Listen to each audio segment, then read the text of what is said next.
এই আজকের এই আলোচনাটা খুব গুরুত্বপূর্ণ, কারণ যাদের কিডনির অসুখ হয়েছে বা কিডনির অসুখ রয়েছেন এরকম ফ্যামিলি মেম্বার যারা রয়েছেন, যারা তাদেরকে টেক কেয়ার করছেন, তারা না মানে তাদের নিকট আত্মীয় পরিবারদের যত্ন আত্তি করে রাখার জন্য বা যিনি ভুগছেন তিনিও অনেক কিছু সম্পর্কে খুব পাজলড, সত্যি জানতেই পারেন না যে কি করলে কি করা উচিত।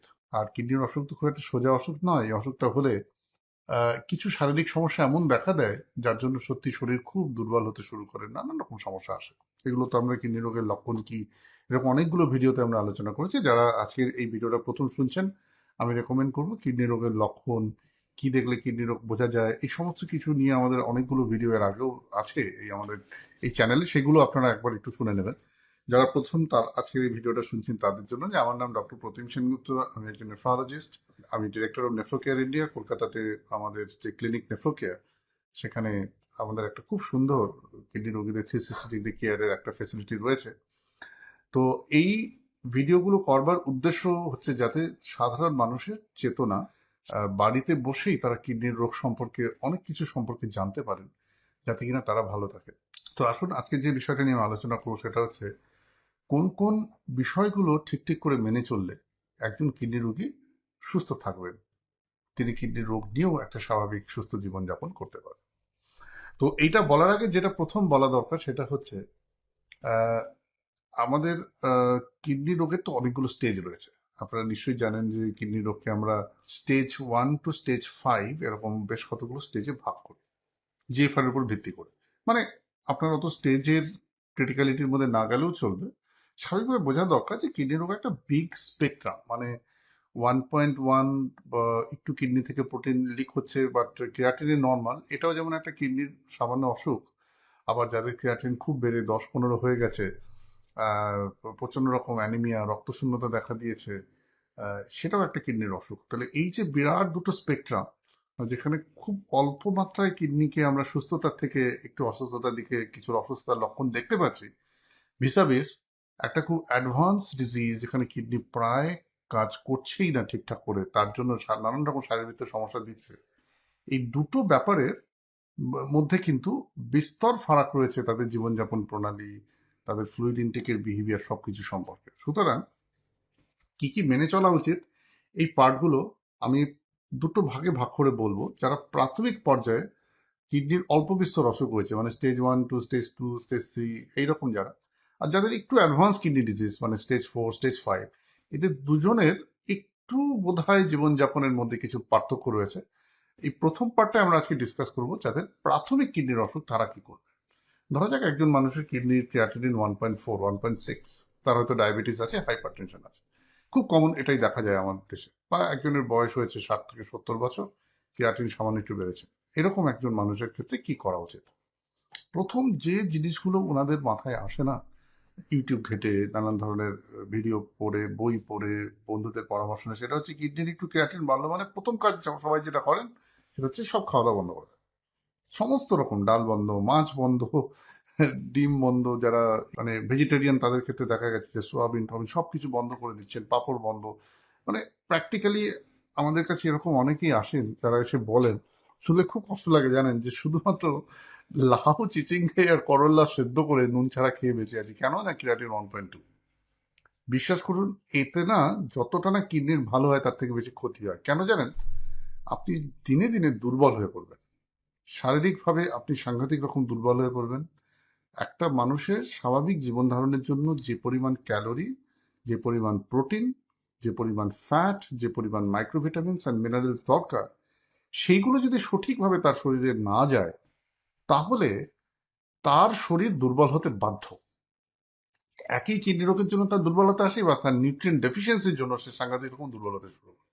আর পছন্দের খাবার টাবার সব জীবন থেকে চলে যাওয়ার জন্য একটা সাংঘাতিক হতাশা তার মধ্যে পূরণ করে। কারণটা কি? কারণটা হচ্ছে ক্রিয়াটিনিন একটু বেড়েছে।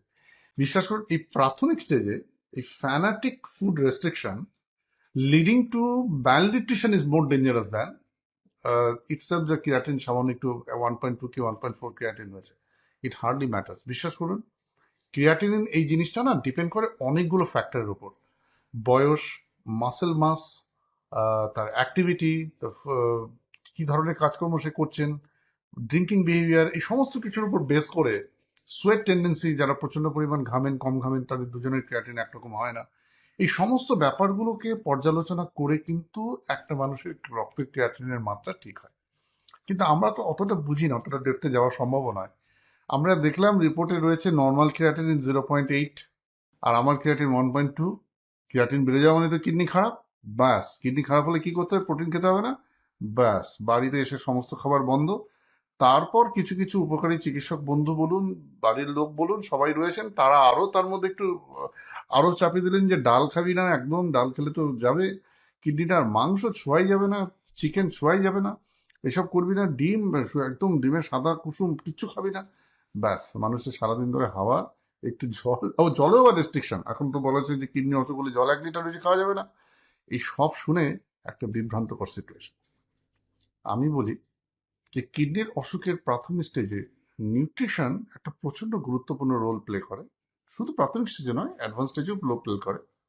এবং নিউট্রিশনটা না, এটা খুব subjective, calculative and very decisive একটা ফ্যাক্টর। মানে নিউট্রিশনাল অ্যাডভাইস একটা কিডনি রোগীকে সঠিকভাবে দেওয়াটা এত সোজা ব্যাপার না। এইটা দয়া করে নেটটেট করে করবেন না। সুষম খাবার আপনি প্রাথমিক স্টেজে নিশ্চয়ই খাবেন। কত পরিমাণে কি খাবেন, কতটা মাছ খাবেন, কতটা ডিম খাবেন, এর গাণিতিক অঙ্কের মধ্যে না গিয়ে একজন ভালো নিউট্রিশনিস্টের কাছে পরামর্শ করুন।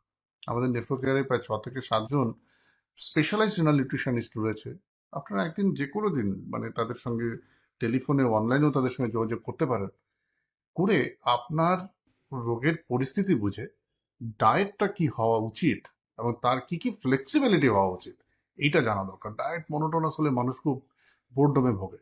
এই জায়গাটাকে খুব ইম্পর্টেন্টলি আমরা অ্যাড্রেস করি যখন একটা পেশেন্ট কিডনি রোগীকে চিকিৎসা করার কথা ভাবি এবং তার প্ল্যান করি। কারণ একটা মানুষ তো এই অসুখটা নিয়ে রেস্ট অফ হিজ লাইফ, কেউ 20 বছর, 25 বছর, 30 বছর থাকবেন। এইবার আপনি তার জীবন থেকে সমস্ত সুস্বাদু জিনিস যদি কেড়ে নেন, তাহলে তো এটা ঠিক নয়। তাহলে কি করবেন কি করবেন না, তার মধ্যে নিউট্রিশন যেমন একটা খুব ইম্পর্টেন্ট ফ্যাক্টর। এই পার্টটাতে আমরা একটা জিনিস বলি যে আপনার খাওয়া দাওয়ার ব্যাপারে একদম নিয়ম মাফিক কিছু জিনিসপত্র ফলো করার মধ্যে যে জিনিসটা সবচেয়ে ইম্পর্টেন্ট সেটা হচ্ছে একজন মানে আদর্শ মানে নলেজেবল রেনাল নিউট্রিশনিস্টের পরামর্শ অনুযায়ী ডায়েটটা বোঝা, এম্পাওয়ারমেন্ট। একটা জিনিস আবার বলি, যারা হয়তো শুনছেন তারা ভাবছেন স্যার আপনি তো বললেন না যে আমি মাছ খেতে পারবো কিনা, ডিম খেতে পারবো কিনা। আমি এই ব্যাপারে সবাইকে একটা জিনিস বলতে চাই। আমি হয়তো আপনাকে বললাম যে দেখুন, যে আপনি আপনার 1.4 ক্রিয়াটিনিন আছে, যেহেতু এটা আমরা প্রাথমিক early stage of kidney disease আলোচনা করছি, আপনি মাছ খেতে পারেন। এবার কতটা খাবেন, কোন মাছ খাবেন, এই নিয়ে যে সমস্যাগুলো আসবে, এইগুলো বিভ্রান্তিকর। এগুলোকে ক্লিন করার জন্য না একজন রুগীর কিছু নলেজ দরকার। We call it empowerment, patient empowered nutritional counselling. এর মানেটা কি? এর মানেটা হচ্ছে আমরা একজন রুগীকে বোঝাই। তো আমরা একটা খুব সিম্পল চার্ট প্রত্যেকটা পেশেন্টকে দিয়ে না বোঝানোর চেষ্টা করি যে দেখুন এই খাবারে এতটা প্রোটিন, আপনার রোগের পদ্ধতি দিয়ে আপনার এতটা প্রোটিন দরকার, এবার আপনি বেছে নিন। এটাকে এম্পাওয়ারমেন্ট বলে। হ্যাঁ, এটা কারো কারো ক্ষেত্রে যারা খুব বয়স্ক, যাদের সামান্য গাণিতিক স্কিল নেই, এগুলো করতে পারে না, তাদেরকে আমাদের ডায়েটিশিয়ানরা একদম হাতে ধরে শিখিয়ে দেন যে এই পরিমাণ খান, এই পরিমাণ খান। কারণ আমরা তো আলটিমেটলি আপনাদের আপনাদের কোচ, আপনাদেরকে হেল্প করবো। কিন্তু এইটা যেহেতু একটা মাস মিডিয়া যাচ্ছে, একদম স্পেসিফিক কোন একটা জিনিস বিধান দেওয়াটা হয়তো উচিত নয়। আপনারা প্রত্যেকটা মানুষের ইন্ডিভিজুয়ালিস্টিক কেয়ারকে আমি বেশি গুরুত্ব দিই এবং নলেজ এম্পাওয়ারমেন্টকে গুরুত্ব দিই। সুতরাং প্রথমে যেটা বলি যে প্রাথমিক স্টেজে খাওয়ার ব্যাপারে একটা নজর রাখা উচিত, যে নিউট্রিশন যেন ঠিক ঠিক হয়। নিউট্রিশন মানে ক্যালোরি, প্রোটিন, মিনারেলস, মাইক্রোভিটামিন, এগুলো যেন শরীরে ঠিক ঠিক যায়। তাহলে এটা গেল 1 নম্বর। সেকেন্ড ইম্পর্টেন্ট ইস্যু যেটা নিয়ে প্রচন্ড রকম ভাবে আমি সবাইকে খুব গুরুত্ব দিতে চাই, যে প্রাথমিক স্টেজে আমরা দেখেছি যে ক্রিয়াটিনিন একটু বেড়েছে, একজন চিকিৎসক আপনাকে বলে দিলেন, হয়তো আপনার জিপি বলে দিলেন যে 1 লিটার জল খাবেন। মানে এটা একটা মারাত্মক বিভ্রান্তিকর একটা প্র্যাকটিস আমাদের সোসাইটিতে চলে, যে কিডনির অসুখের স্টেজ না বুঝে, একজন রোগীর ইউরিন আউটপুট কতটা হচ্ছে সেটা না জেনে, তার শরীরে জলের রিটেনশন হচ্ছে কিনা সেটা না জেনে, দুম করে ক্রিয়াটিনিন একটু বেড়েছে দেখেই তার জলের মাত্রাটাকে আটকে দাও, তোকে জল খেতে দিও না, এদিকে তেষ্টায় বুক ফেটে যাচ্ছে। আপনারা কি জানেন যে যদি একটা মানুষ পরিমিত জল যতটুকু খাওয়া দরকার সেটা না খায়, তাহলেও ক্রিয়াটিনিন বাড়ে, তাহলেও তার শরীরে ডিহাইড্রেশন হয়, ফলত তার ইউরিয়া ক্রিয়াটিনিন দুটোই বাড়তে শুরু করে। শরীরের যে পরিমাণ বর্জ্য পদার্থকে একটা ডাইলুটেড ফর্মে কিডনি ইউরিন দিয়ে বার করে, শুধু ডাইলুশন করার জন্য যে জল দরকার সেটা না থাকে, তাহলে কিডনিকে অনেক বেশি কাজ করতে হয়, তার জন্য কিডনি আরো বেশি অসুস্থ হয়ে পড়ে। সুতরাং দয়া করে একটু ক্রিয়াটিনিন বেড়েছে অমনি জলটা বন্ধ করে দিলেন, এটা করবেন না। আমি সবাইকে একটা জিনিস বলি, এটা খুব সিম্পল। জল খাওয়ার ব্যাপারে যে simple and only simple principal হচ্ছে দুটো প্যারামিটারকে খেয়াল রাখা। একটা হচ্ছে আপনার পা ফুলে যাচ্ছে কিনা, আর আপনার ওজন বাড়ছে কিনা। আর তার সাথে যদি আপনি একটু ইউরিন ভলিউমটা মাপতে পারেন তাহলে আরো ভালো। যদি পা না ফুলে আর যদি রোজকার ওজনে দেখা যায় যে ওজন বাড়ছে না, দয়া করে আপনাকে আমি হাত জোড় করে বলছি এই ভুলটা করবেন না যে জলটাকে কমিয়ে দিলাম। যাদের পা ফুলে যাচ্ছে, যাদের শরীরে ফ্লুইড রিটেনশন হচ্ছে, তাদের জন্য অবশ্যই ফ্লুইড রেস্ট্রিকশন দরকার। তার একটা পদ্ধতি রয়েছে, কিভাবে ফ্লুইড রেস্ট্রিকশন করতে হয় সেটা আমরা শেখাই। আমাদের এই ব্যাপারে পেশেন্টকে এডুকেট করাটা অনেক বেশি জরুরি। কিন্তু প্রত্যেকটা মানুষের শরীরে জলের যে মাত্রার পরিমাণ প্রয়োজন রয়েছে, সেই মাত্রাটা তাকে বুঝতে হবে। কি করে বুঝবেন? আমাদের শরীরের এই যে থ্রাস্ট মেকানিজম, যে কারণে আমাদের জল তেষ্টা পায়, এটা জানেন তো, মানে এটা একটা evolutionary gift for the human being. মাথায় রাখবেন যে তেষ্টা মেটাতে যতটুকু জল লাগে ততটা জল অবশ্যই খাবেন।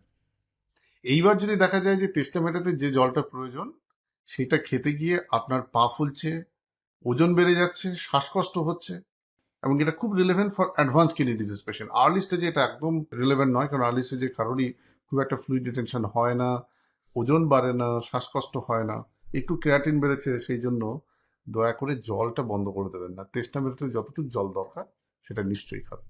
তাহলে ডায়েট নিয়ে আমরা প্রথমে আলোচনা করলাম, সেকেন্ড এলাম আমরা ফ্লুইডের ব্যাপারে। ফ্লুইডের ব্যাপারে এটাই মাথায় রাখুন, যদি পা না ফলে, শ্বাসকষ্ট না থাকে, ওজন না বাড়ে, তাহলে তেষ্টা মেটাতে যতটুকু জল দরকার ততটা জল অবশ্যই খাবেন। কারো কথায় কারো কথায় দয়া করে 1 লিটার সারাদিনে জল, 500 সারাদিনে জল, 800 সারাদিনে জল এটা করবেন না। This is not correct. ঠিক আছে?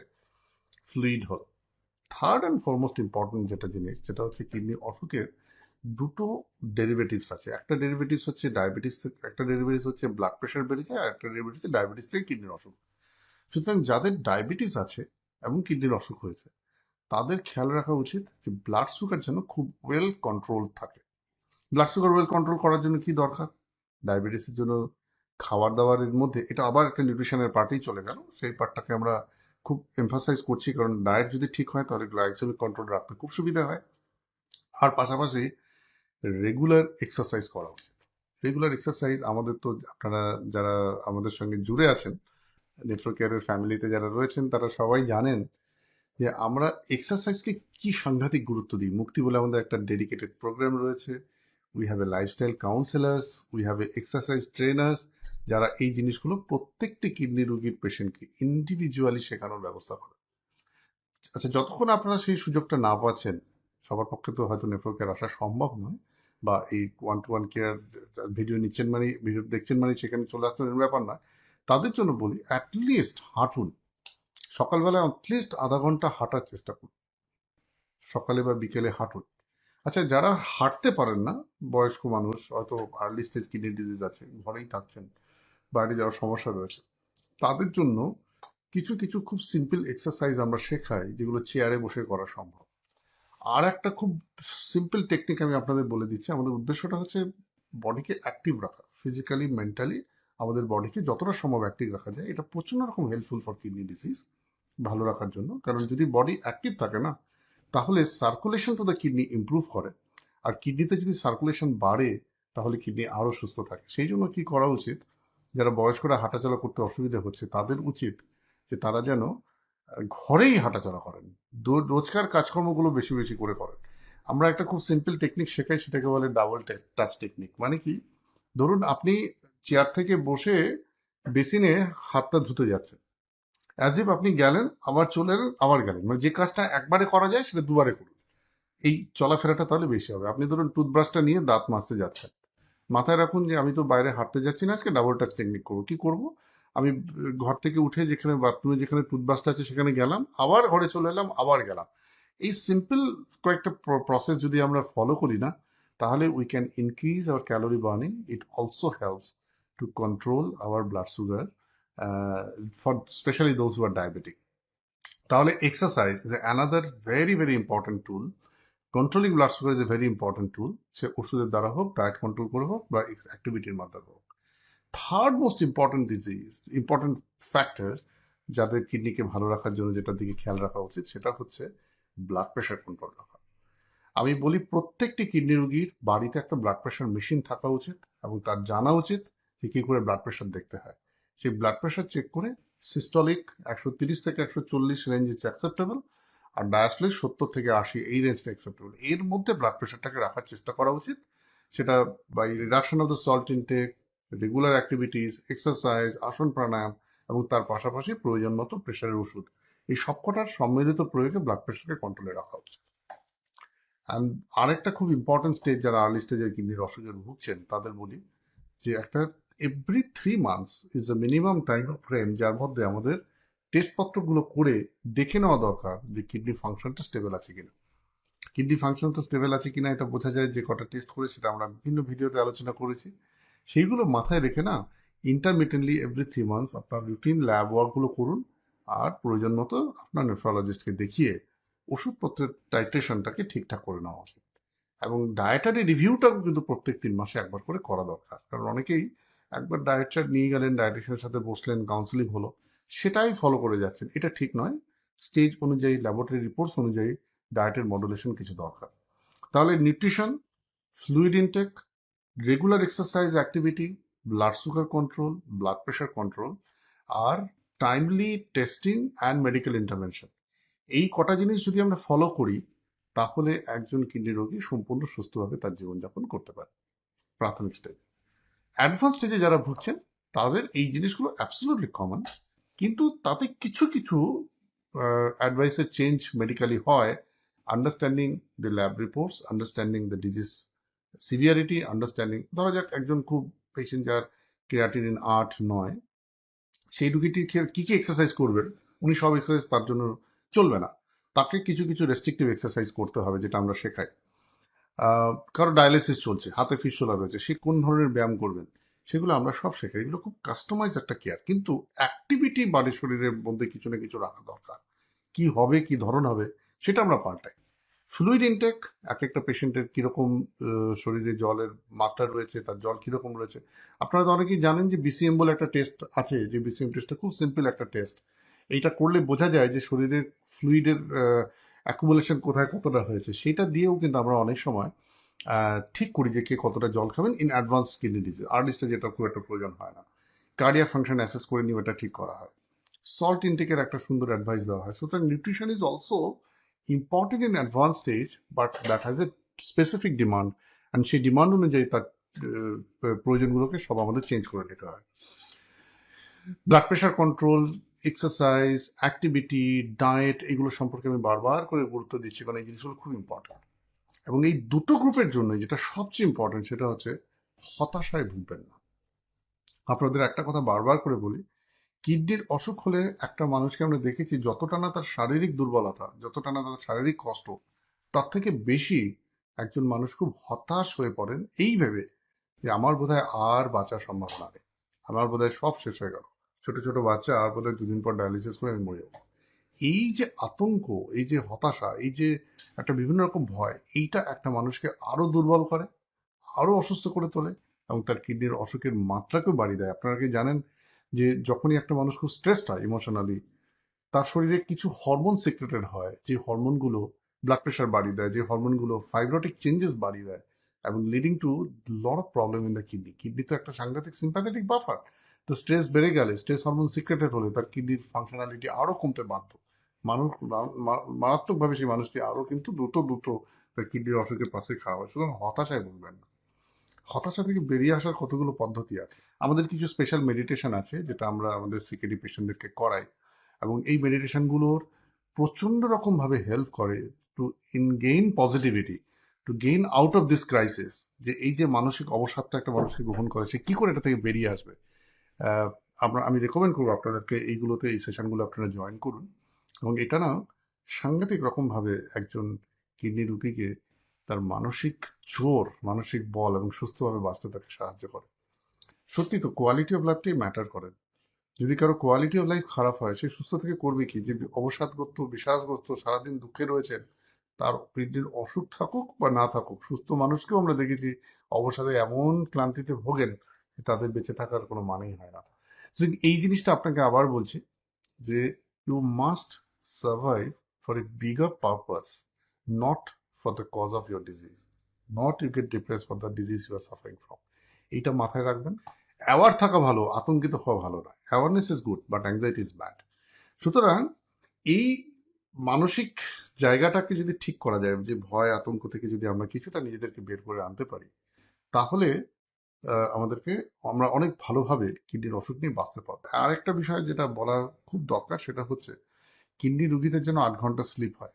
8 ঘন্টা ঘুম, ভালো একটা সাউন্ড স্লিপ আমাদের কিডনিকে ভালো রাখতে খুব সাহায্য করে।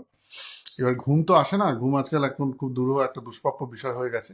তার উপরে আমাদের বেশ কিছু কাজ রয়েছে। আমরা যোগা নিদ্রা বলে একটা প্রোগ্রাম রান করি, যেটা আমাদের স্লিপ কোয়ালিটি ইমপ্রুভ করে। আর ঘুম না এলে কি করবেন, তারপর আমাদের একটা ভিডিও আছে, সেটা ভালো করে শুনুন। আর মানসিক জোর এবং মনে খুব পজিটিভিটি রাখুন, হতাশাগ্রস্ত হবেন না। আজকাল কিডনি রোগ নিয়ে 30-40 বছর সুস্থ জীবনযাপন করা একটা রেগুলার ফেনোমেনন। আমাদের অসংখ্য রোগী রয়েছেন, ভুরি ভুরি উদাহরণ রয়েছেন, যারা আমাদের সাপোর্ট নিয়ে, যারা ঠিক মতো জীবনযাপন মেনে চলে 30-40 বছর কিডনির অসুখ নিয়ে ভালো আছেন। এইরকম জীবনটা আপনারও হতে পারে। সুতরাং অযথা হতাশায় ভুগবেন না। ভালো থাকুন, সুস্থ থাকুন। যদি কোনো প্রশ্ন থেকে থাকে, এই ভিডিওর নিচে একটা আপনার নাম আর প্রশ্নটা আপনি লিখুন। আমি বা আমার টিম নিশ্চয়ই আপনাকে উত্তর দিয়ে সাহায্য করব। আশা করছি আপনি একদম সুস্থ থাকবেন, ভালো থাকবেন। ঈশ্বর সবার মঙ্গল করুন।